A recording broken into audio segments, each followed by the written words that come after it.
The most powerful example ہے عمران خان، ایک مسیحا کی ہر ڈیفینیشن پر پورا اترنے والے، کیرزمیٹک پرسنالٹی رکھنے والے۔ لوگ کہتے ہیں ایماندار بھی ہیں، بہادر بھی ہیں، اور ان کے پاس ایک نعرہ بھی ہے، نیا پاکستان۔ ایک پوری نسل، خاص طور پر ینگ جنریشن نے اپنی تمام امیدیں، سارے خواب اور ایکسپیکٹیشنز عمران خان سے لگا لی، صرف اور صرف عمران خان سے۔ ان کی تحریک انصاف کی تحریک نہیں تھی، یہ عمران خان کی تحریک ہے۔ نتیجہ کیا نکلا؟ وہی جو ایسے کاموں کا نکلتا ہے۔ جس دن کپتان کو گرفتار کیا گیا، جس دن مسیحا صاحب منظر سے ہٹے، تحریک یتیم ہو گئی۔ خان صاحب کے ایک اشارے پر کچھ بھی کرنے کو تیار لاکھوں نوجوان کچھ دن سڑکوں پر آئے اور پھر گھر بیٹھ گئے۔ کیوں؟ کیونکہ انقلاب ایک ذمہ داری ہے، اور معذرت کے ساتھ ہم ایک غیر ذمہ دار قوم ہیں۔ ہمیں محنت نہیں کرنی، ہمیں سڑکوں پر نہیں بیٹھنا، ہمیں سسٹم کی پیچیدگیوں کو سمجھنا نہیں ہے۔ ہمیں بس ایک ہیرو چاہیے جس کے پوسٹر ہم اپنی گاڑیوں پر لگا سکیں، اس کا قیدی نمبر اپنی شرٹ پر لگا سکیں، 804 نمبر کی پشاوری چپل بنوا سکیں، اور اس کا نعرہ سوشل میڈیا پر لکھ سکیں، اور پھر آرام سے بیٹھ کر انتظار کریں کہ اب سب کچھ بدل جائے گا، انقلاب آ جائے گا، اور جب مسیحا ناکام ہوگا یا ناکام کر دیا جائے گا، جب 804 کے پیچھے 404 ناٹ فاؤنڈ کا ایرر آئے گا، تو ہم مایوس ہو کر باہر نہیں نکلیں گے، ہم اگلے مسیحا کا انتظار کریں گے، کیونکہ ہمیں منزل نہیں، رہنما چاہیے۔ اب جن ملکوں میں بھی ابھی انقلاب آیا ہے، آپ انہیں اٹھا کر دیکھ لیں، بنگلہ دیش، سری لنکا، انڈونیشیا، نیپال، وہاں یہ انقلاب عوام لائے، کوئی لیڈر نہیں، صرف عوام جو نظام کے خلاف اٹھے تھے، کسی ایک شخص کے لیے نہیں، اپنے لیے اٹھے تھے، اور ہم نیرالے پلتے انتظار کرتے ہی رہ گئے۔ یہ ہے ہماری پہلی اور سب سے بڑی زنجیر، ایک خیالی زنجیر جو ہمیں سوچنے، متحد ہونے اور اپنی جنگ خود لڑنے سے روکتی ہے۔ اور یہ واحد زنجیر نہیں ہے۔ اگر ہمیں یہ بات آج سمجھ آ بھی جائے، ہم مسایہ کمپلیکس سے آزاد ہو بھی جائیں اور نظام بدلنے کے لیے سڑکوں پر بھی آ جائیں، تو ہمارا مقابلہ کس سے ہوگا؟ بنگلہ دیش میں تو عوام کا ٹارگٹ بالکل کلیئر تھا، شیخ حسینہ کی حکومت اور ان کا کرپٹ نظام۔ سری لنکا میں راج پکشے فیملی، نیپال میں کرپٹ سرکاری ٹولہ، پاکستان میں انقلاب کا اصل ہدف کون ہے؟ یہ کہانی سمپل بالکل نہیں ہے، کیونکہ مقابلہ ہے ایک اندیکھی طاقت سے، ایک ایسی پاور سے جو دکھائی بھی نہیں دیتی اور نظر بھی آ رہی ہے۔ پاکستان کا ایک المیہ ہے، ہماری تاریخ میں طاقت کا اصل مرکز کبھی بھی پارلیمنٹ نہیں رہی۔ یہ ایک ایسی ہارش ریالٹی ہے، وہ تلخ حقیقت ہے جسے ہم سب جانتے ہیں، بس کہتے ہوئے ڈرتے ہیں۔ پاکستان بننے کے بعد صرف ایک دہائی میں ہی ایک پیرلل گورنمنٹ، ایک ڈیپ اسٹیٹ، ایک اسٹیبلشمنٹ، جو بھی نام آپ اسے دے لیں، وجود میں آ گئی۔ وہی ہے جس نے حکومتیں بنائی بھی اور گرائی بھی، سیاسی جماعتوں کو توڑا بھی اور جوڑا بھی۔ یہ ہمارے نظام کا وہ اسٹیل فریم ہے جس پر ہمارا ملک کھڑا ہے۔ لیکن کیا یہی ہے ایک ولن جو جمہوریت کو چلنے نہیں دیتا، یا اس تصویر کی کوئی دوسری اور ذرا پیچیدہ سائڈ بھی ہے؟ تجزیہ کار ایک سوال اٹھاتے ہیں، ایک بڑا ہی ڈسٹربنگ سوال، کہ پاکستان کا سیاسی نظام اتنا کھوکھلا، سیاستدان اتنے غیر ذمہ دار اور معاشرہ اتنا تقسیم ہے کہ اگر یہ اسٹیل فریم اچانک ہٹا دیا جائے تو پوری عمارت گر جائے گی۔ کیا واقعی ایسا ہے؟ آئیں اسے سمجھتے ہیں۔ یہ جو ڈھانچہ ہے، اسٹیل فریم ہے، یہ خود کو پاکستان کا ضروری محافظ سمجھتا ہے اور 3 بڑے کردار ادا کرتا ہے۔ پہلا، قومی سلامتی کی ریڈ لائنز کا گارجین، خاص طور پر انڈیا کے ساتھ ریلیشنز، کشمیر کا مسئلہ، سی پیک جیسے پروجیکٹس ہماری وہ ریڈ لائنز ہیں جن پر کوئی سمجھوتا نہیں ہو سکتا۔ کہا جاتا ہے کہ سیاستدان اپنے وقتی سیاسی فائدے کے لیے ان مفادات کو بھی داؤ پر لگا سکتے ہیں، اس لیے ایک مستقل غیر سیاسی قوت کی ضرورت ہے جو اس بات کو یقینی بنائے کہ یہ ریڈ لائنز کبھی پار نہ ہو۔ دوسرا، سیاسی انتشار میں ریفری کا کردار۔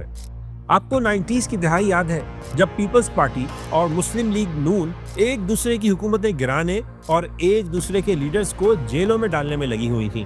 پاکستان میں بڑے عرصے بعد ڈیموکریسی واپس آئی اور ان کے یہ بچکانہ کھیل ختم نہیں ہو رہے تھے. انہوں نے ملک کو سول وار کے قریب پہنچا دیا.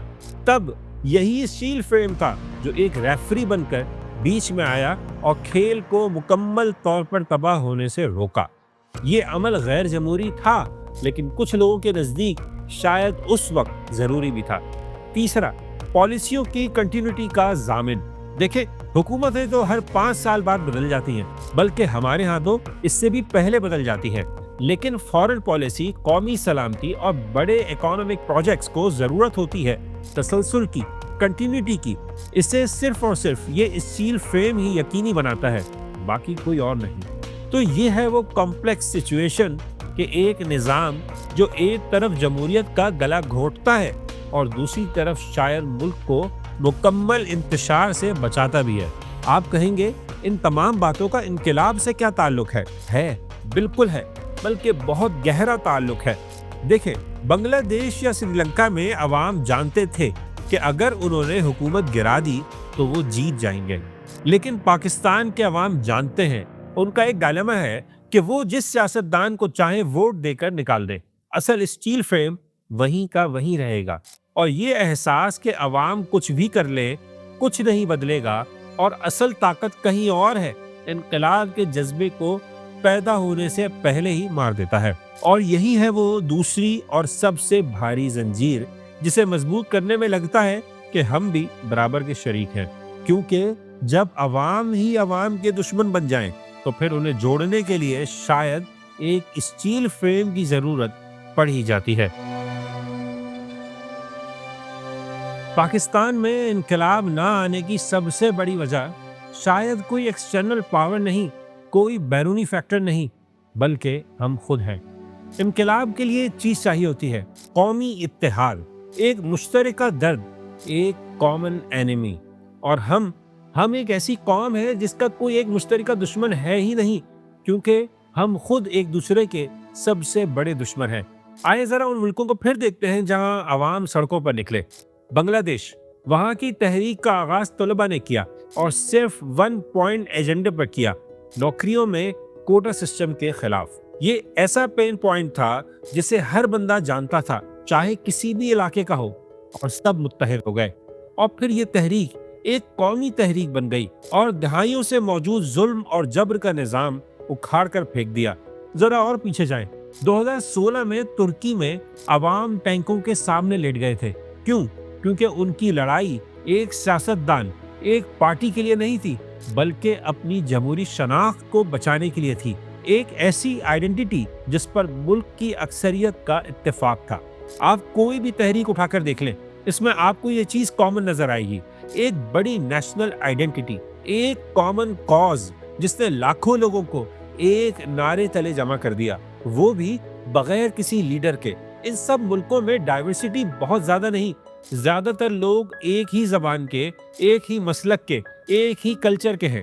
پھر قومی سلامتی کو کوئی خطرہ لاحق نہیں، کوئی ایگزسٹینشیل تھریٹ نہیں کہ انقلاب ناکام ہو گیا تو ملک کی سلامتی داؤ پر لگ جائے گی.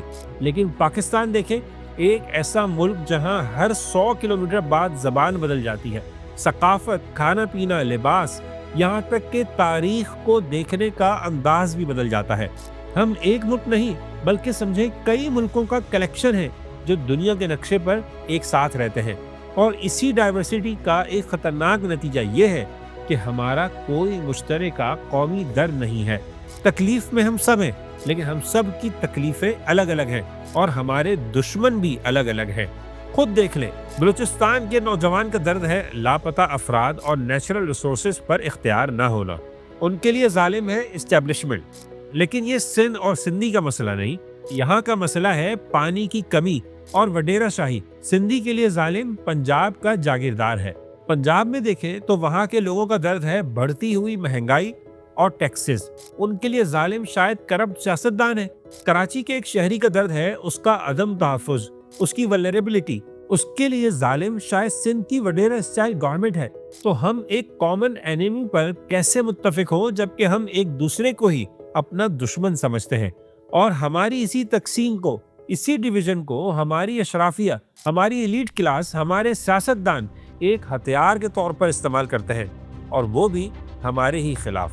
وہ ہمیں ایک دوسرے سے لڑواتے ہیں، سندھی کو مہاجر سے، بلوچ کو پنجابی سے، سب کو سب سے ڈراتے ہیں اور ہمیں سیاسی طور پر تقسیم کرتے ہیں۔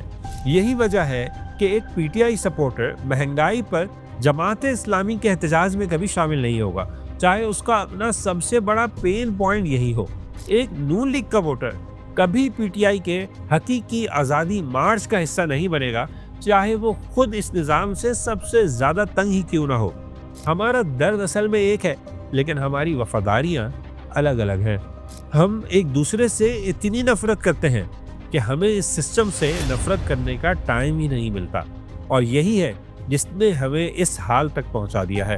ہماری ڈائیورسٹی جو ہماری سب سے بڑی طاقت ہونی چاہیے تھی، اسے ہماری سب سے بڑی کمزوری بنا دیا گیا ہے، اور یہ ہے وہ زہر، بلکہ اینٹی وینم جو انقلاب کے ہر جراثیم کو پیدا ہونے سے پہلے ہی مار دیتا ہے۔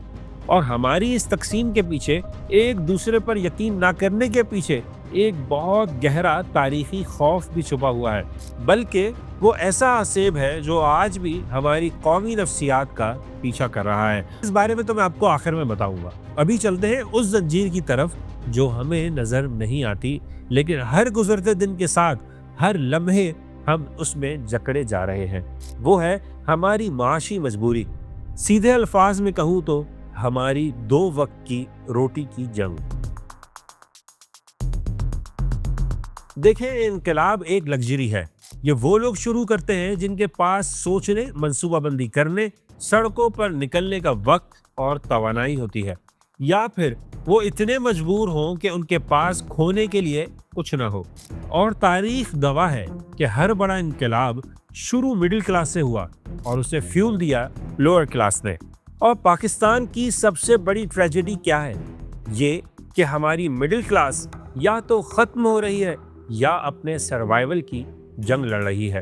دیکھیں، آپ جیسا، مجھ جیسا ایک عام آدمی جو صبح 6 بجے اٹھ کر کام پر جاتا ہے، 10-12 گھنٹے محنت کرتا ہے، نوکری پر باس کی گالیاں کھاتا ہے، آتے اور جاتے ٹریفک میں ذلیل ہوتا ہے، اور رات کو تھک ہار کر گھر آتا ہے صرف اس لیے کہ وہ اپنے بچوں کو 2 وقت کی روٹی کھلا سکے۔ کیا اس کے پاس اتنی ہمت، اتنی توانائی بچتی بھی ہے کہ وہ رات کو انقلاب کے لیے دھرنے میں بیٹھے؟ اسے تو فکر ہوگی کہ اگر آج کام پر نہ گیا تو کل اس کا بچہ دودھ کے لیے روئے گا۔ اسے تو ڈر ہے کہ اگر دھرنے سے پولیس نے پکڑ لیا تو اس کے بوڑھے ماں باپ کی دوا کون لائے گا۔ یہ ہے وہ بے رحم حقیقت، ہارش ریالٹی، جس کا سامنا کروڑوں پاکستانی ہر روز کرتے ہیں۔ سمجھے، یہ جنگ ہے بھوکے پیٹ اور بلند نظریات کی، اور افسوس کی بات یہ ہے کہ ایسی جنگ میں بھوکا پیٹ ہمیشہ جیت جاتا ہے۔ اب آپ کہیں گے کہ سری لنکا، بنگلہ دیش، انڈونیشیا اور نیپال میں کون سے معاشی حالات اچھے تھے؟ وہاں بھی برا حال تھا جس کی وجہ سے عوام نکلے، بالکل نکلے، لیکن اس نہج پر پہنچنے کے بعد کہ ان کے پاس کھونے کے لیے کچھ نہیں بچا تھا۔ جبکہ پاکستان میں ایک کام بہت اچھی طرح کیا گیا ہے، اشرافیہ نے سسٹم کو بڑی چالاکی سے ڈیزائن کیا ہے۔ وہ ہمیں اتنا غریب بھی نہیں ہونے دیتے کہ ہم بغاوت پر اتر آئیں، لیکن اتنا امیر بھی نہیں ہونے دیتے کہ ہم سکون سے بیٹھ کر ان کے خلاف سوچ سکیں۔ وہ بس ہمیں زندہ رکھتے ہیں، امید اور مایوسی کے درمیان لٹکا کر، اور مڈل کلاس کو اس ڈائلیما میں ڈال کر کہ خوف زدہ ہو جائے۔ اسے ڈر ہو کہ اگر کسی انقلابی تحریک کی وجہ سے اکانومک ایکٹیویٹیز رک گئی، پہیہ جام ہو گیا یا ملک دیوالیہ ہونے کے قریب پہنچ گیا، تو سب سے زیادہ نقصان اسی کا ہوگا۔ اس کی نوکری چلی جائے گی، اس کی چھوٹی موٹی بچت ختم ہو جائے گی۔ اس لیے وہ موجودہ برے حالات کو آنے والے بدترین حالات کے خوف سے برداشت کر لیتا ہے۔ وہ کہتا ہے سسٹم برا ہے لیکن کم از کم چل تو رہا ہے۔ یہ ہے وہ معاشی مجبوری جو انقلاب کے ہر شعلے پر پانی ڈال دیتی ہے۔ یہ ہمیں بہادر نہیں بلکہ محتاط بناتی ہے، انقلابی نہیں بلکہ سروائیولسٹ بناتی ہے۔ لیکن ایک منٹ، ایک طبقہ ایسا ہے جس کے پاس انرجی بھی ہے، وقت بھی ہے، اور غصہ تو بہت ہے۔ ہماری نوجوان نسل، ہماری جین زی، تو وہ سڑکوں پر کیوں نہیں آتی؟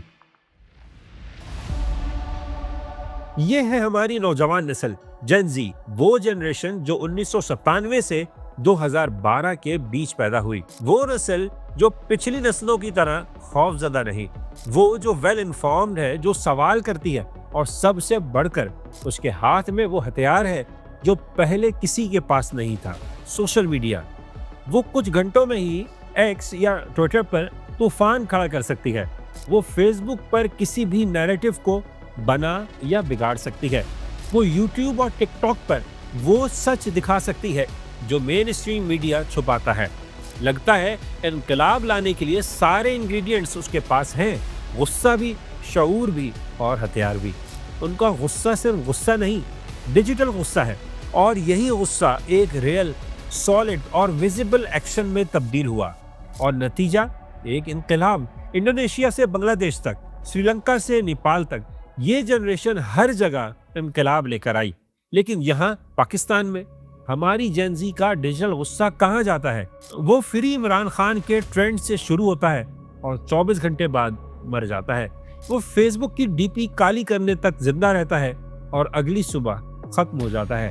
وہ یوٹیوب پر ایک دھماکہ خیز ویلاگ کی صورت میں کروڑوں ویوز لیتا ہے اور پھر ڈالر کما کر ختم ہو جاتا ہے۔ اور یہ ہمارے لیے ایک نیا سوال پیدا کر دیتا ہے، کہیں ایسا تو نہیں کہ ہمارا یہ ڈیجیٹل غصہ کلیکٹیوزم اصل کام کی جگہ لے چکا ہے؟ کہیں ایسا تو نہیں کہ ہم نے حکومت کو ٹویٹر پر 4 گالیاں دے کر ایک فیس بک پوسٹ میں سسٹم کو بے نقاب کر کے یہ سمجھ لیا کہ ہمارا فرض پورا ہو گیا؟ یہ ہے نیا اور بہت ہی خطرناک جال۔ ہمیں غصہ نکالنے کے لیے، بھاپ نکالنے کے لیے ایک ڈیجیٹل سیفٹی وال مل گیا ہے۔ آؤ یہاں ٹویٹر پر نظام کو گالیاں دو، فیس بک پر اس کے خلاف لکھو، یوٹیوب پر اسے ایکسپوز کرو، اپنی ساری بھڑاس نکال دو، بس سڑکوں پر مت آنا۔ اور ہم ایک ڈیجیٹل سراب کے پیچھے بھاگ رہے ہیں۔ ہم سمجھتے ہیں کہ ہم ہزاروں ری ٹویٹ سے انقلاب لا رہے ہیں، جبکہ حقیقت میں ہم صرف اپنے ہی بنائے ہوئے ایکو چیمبر میں ایک دوسرے کی باتیں دہرا رہے ہیں۔ اور بس اب سوال وہیں کا وہیں کھڑا ہے، کیا پاکستان کی جین زی انقلاب لائے گی؟ وہ لا سکتی ہے، اس کے پاس وہ طاقت، وہ جرأت اور وہ ٹیکنالوجی ہے جو تاریخ میں کسی نسل کے پاس نہیں تھی، لیکن اس کے لیے اسے اس ڈیجیٹل سراب سے باہر نکلنا ہوگا۔ اسے کلکس کو عملی اقدامات میں اور ٹرینڈز کو تحریک میں بدلنا ہوگا، اور سب سے بڑھ کر اسے یہ سمجھنا ہوگا کہ انقلاب فون کی اسکرین پر نہیں، سڑکوں پر برپا ہوتا ہے۔ تو یہ ہے وہ زنجیریں، مسایا کمپلیکس کی زنجیر، اسٹیل فریم کی اسٹین لیس اسٹیل سے بڑی زنجیر، ہماری اپنی اندرونی تقسیم کی زنجیر، معاشی مجبوری کی بھاری زنجیر، اور ڈیجیٹل سراب کی ذرا ماڈرن اور بہت ہی مضبوط زنجیر۔ یہ سب ریزنز اپنی جگہ حقیقت ہیں، ریالٹی ہے، لیکن ان سب کے پیچھے، ان سب کے بیچ میں ایک خوف چھپا ہوا ہے، وہ گہرا خوف جو ہر پاکستانی انقلاب کی راہ میں دیوار بن کر کھڑا ہے۔ وہ خوف ہے 1971 کا، دی گھوسٹ آف 1971۔ اس سانحے نے، اس قومی المیہ نے ہمیں ایسا سبق سکھایا جس نے آج تک ہمارے ذہنوں میں ایک خوف بٹھا دیا ہے۔ وہ یہ کہ جب بھی عوام اپنے جمہوری حق کے لیے سسٹم سے ٹکرائیں گے تو نتیجہ صرف ملک ٹوٹنے کی صورت میں نکلے گا۔ یہ ہماری ریڈ لائن بن گئی، ایک ایسی اندیکھی لکیر جسے عبور کرنے کا سوچ کر ہی ہماری روح کانپ جاتی ہے۔ اور ہماری اشرافیہ نے، ہماری اسٹیبلشمنٹ نے اس خوف کو پچھلے 50 سالوں میں ایک ہتھیار کے طور پر استعمال کیا ہے۔ جب بھی کوئی بڑی عوامی تحریک اٹھتی ہے، جب بھی عوام سسٹم کو چیلنج کرنے کے قریب پہنچتے ہیں، فوراً ایک نیریٹو بنا دیا جاتا ہے، ملک کی سلامتی خطرے میں ہے، ملک دشمن عناصر فائدہ اٹھا رہے ہیں، ایک اور 1971 ہونے جا رہا ہے، اور ہم یہ سنتے ہی ڈر جاتے ہیں۔ اس خوف کی وجہ سے ایک قدم پیچھے ہٹ جاتے ہیں، ہمارے اندر کا انقلابی مر جاتا ہے، اور وہاں موجود خوفزدہ شہری جاگ اٹھتا ہے۔ ہم سوچتے ہیں کہ اس کرپٹ ڈیموکریسی کو، اس مہنگائی، اس بے روزگاری کو برداشت کر لو، کیونکہ اس کا متبادل شاید مکمل تباہی ہے، شاید خانہ جنگی ہے، شاید ملک کا ٹوٹنا ہے۔ بنگلہ دیش میں، نیپال میں، سری لنکا میں انقلاب کیسے آ گیا؟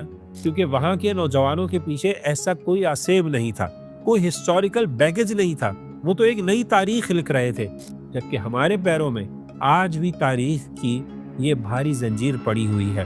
ہم ایک ٹوٹی ہوئی بوسیدہ عمارت میں رہنے پر مجبور ہیں، کیونکہ ہمیں ڈر ہے کہ ہم نے اگر اسے ٹھیک کرنے کی کوشش کی تو شاید ہم ملبے تلے ہی دفن ہو جائیں۔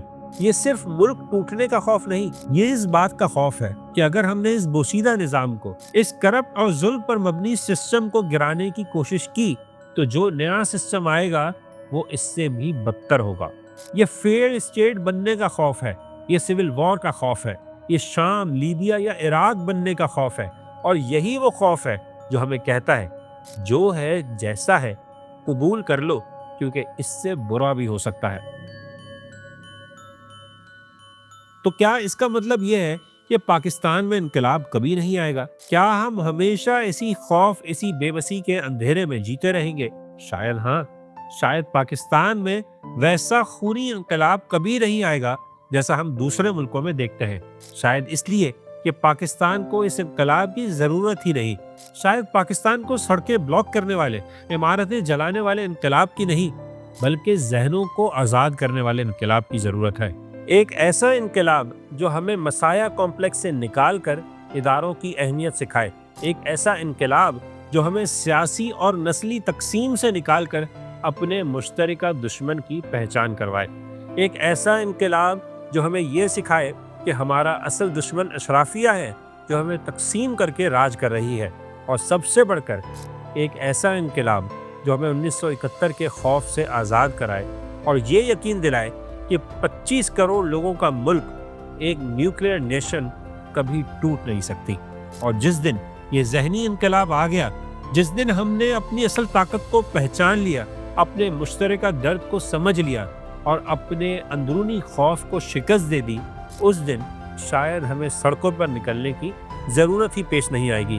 اس دن انقلاب خود چل کر آئے گا۔ یعنی اصل سوال یہ نہیں کہ انقلاب کیوں نہیں آتا، اصل سوال یہ ہے کہ ہم ایک ایسی قوم کب بنیں گے کہ جسے کسی خونی انقلاب کی ضرورت ہی نہ ہو۔